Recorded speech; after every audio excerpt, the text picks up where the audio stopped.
Thomas Comes to Breakfast, written by the Rev.W.Awdry.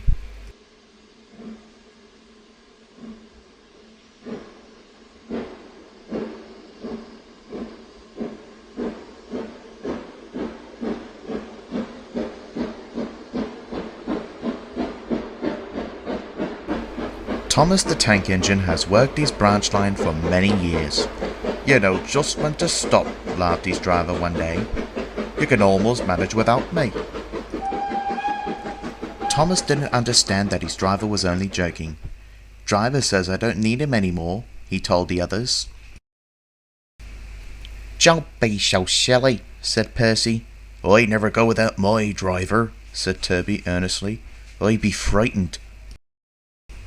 Pooh, boasted Thomas. I'm not scared. Just you wait and see.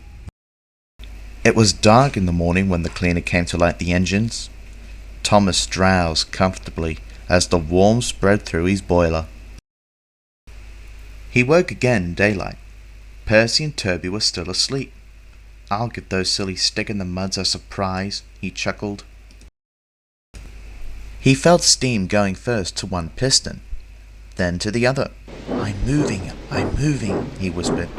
I'll creep outside and stop. Then I'll whoosh loudly to make them jump. Thomas thought he was clever, but really he was only moving because the careless cleaner had meddled with his controls. He tried to whoosh, but he couldn't. He tried to stop, but he couldn't. He just kept rolling along. Never mind, the buffers will stop me, he thought hopefully. But that siding had no buffers. The rails ended at the road. Thomas's wheels left the rails and crunched the tarmac. Ahead of him was a hedge, a garden gate, and the station master's house. The station master and his family were having breakfast. It was their favourite one of ham and eggs. Oh, horrors! Exclaimed Thomas as he shut his eyes and plunged through the hedge. There was a crash. The house rocked. Plaster peppered the plates. Thomas peered through the broken window. He couldn't speak. The station master strode outside. He shut off steam and surveyed his wrecked garden. His wife picked up the plates. You miserable engine, she scolded. Just look at our breakfast, covered in plaster. Now I shall have to cook some more. She banged the door behind her. They finished their breakfast in the kitchen and left Thomas severely alone.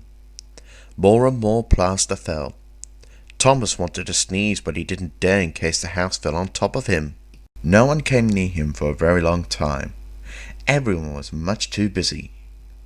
At last some workmen arrived to prop the house up with strong poles. Next they brought a load of sleepers and made a road over the garden so that Donald and Douglas, puffing hard, could pull Thomas back to the rails again.